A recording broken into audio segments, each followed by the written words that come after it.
اعوذ باللہ من الشیطان الرجیم بسم اللہ الرحمن الرحیم یا ایہا الناس ضرب مثل فاستمعوا له ان الذین تدعون من دون اللہ لن يخلقوا ذبابا ولو اجتمعوا له وإن يسلبهم الذباب شيئا لا يستنقذوه منه ضعف الطالب والمطلوب وما قدر الله حق قدره ان اللہ لقوی عزیز۔ لوگوں، ایک مثال بیان کی جاتی ہے، اس کو غور سے سنو۔ بے شک وہ لوگ جو اللہ تبارک و تعالیٰ کے علاوہ دوسروں کو پکارتے ہیں وہ ایک مکھی بھی پیدا نہیں کر سکتے اگر سب کے سب اکٹھے ہو جائیں، مل جائیں، اور اگر مکھی بھی ان کی کسی چیز کو ان کے سامنے سے اٹھا کر کے لے جائے تو وہ اس کو واپس نہیں لے سکتے۔ کمزور ہے مانگنے والے بھی، اور جس سے مانگا جا رہا ہے وہ بھی کمزور ہے۔ ان لوگوں نے اللہ تبارک و تعالیٰ کے قدر و منزلت کو نہیں پہچانا جیسا پہچاننا چاہیے تھا، اور بے شک اللہ تبارک و تعالیٰ طاقتور اور غالب ہے۔ معزز سامعین کرام، یہ سورۃ الحج ہے، سورۃ الحج سورہ نمبر 22، اور اسی سورت سے ابھی آپ کے سامنے ترتیب کے ساتھ آیت نمبر 70 پر 3 اور 70 پر 4، 73 74 یہ دو آیات آپ کے سامنے تلاوت کی گئی۔ سامعین کرام، ان دونوں آیات کے اندر بھی اللہ تبارک و تعالیٰ نے مثالوں کے ذریعے سے سمجھایا ہے کہ کفر و شرک جو ہے یہ انتہائی احمقانہ اور بے وقوفانہ حرکت ہے۔ اگر کوئی انسان اللہ تبارک و تعالیٰ کا بندہ، اللہ تبارک و تعالیٰ کا مخلوق ہونے کے باوجود اللہ کے علاوہ غیر اللہ کے سامنے سر جھکاتا ہے،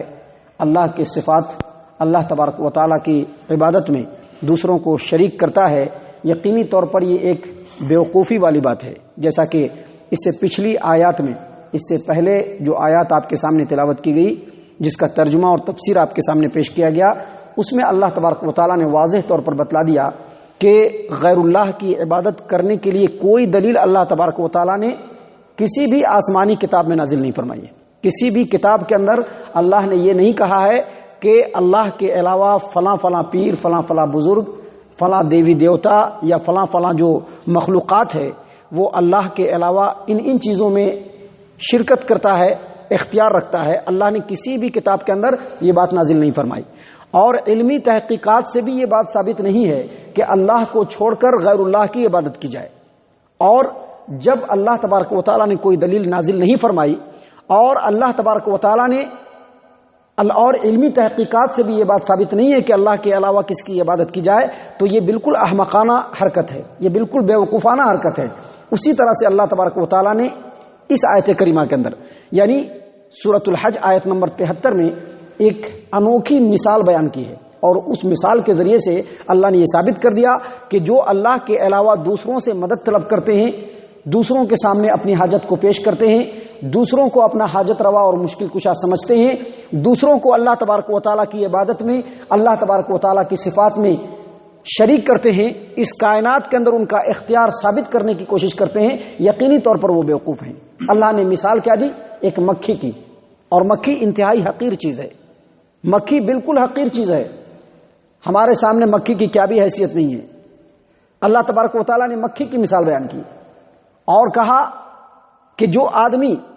اللہ کے علاوہ غیروں کے سامنے جھکتا ہے، اس کے سامنے اپنی فریاد رکھتا ہے، اس کے سامنے ہاتھ کو پھیلاتا ہے، اس سے دعا مانگتا ہے، اپنی بگڑی بنانے کی جب بات کرتا ہے اور یہ سمجھتا ہے کہ یہ ہماری بگڑی بنا دے گا، ہماری نیا پار لگا دے گا، ہم کو اولاد دے دے گا، ہمارے بزنس و بیپار میں ترقی دے دے گا، ہم کو کامیاب کر دے گا، امتحان میں کامیابی دے دے گا، اگر وہ ایسا سمجھتا ہے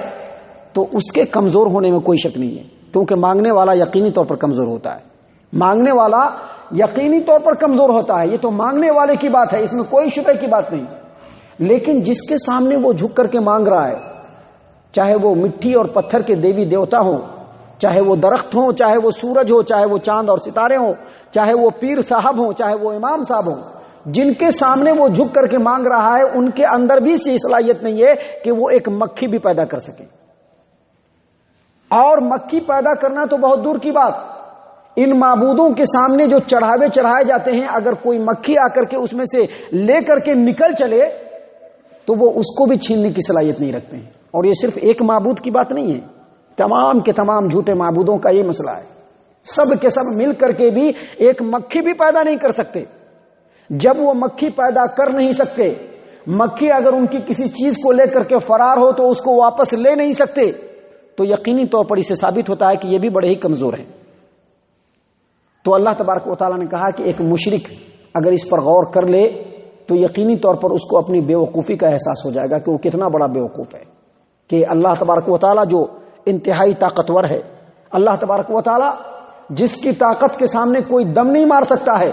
اللہ تبارک و تعالیٰ جو قدرت کے اتنے بڑے کارخانے کو چلا رہا ہے، اللہ تبارک و تعالیٰ جو بے شمار مخلوقات کو پیدا کر رہا ہے، اللہ تبارک و تعالیٰ جو تمام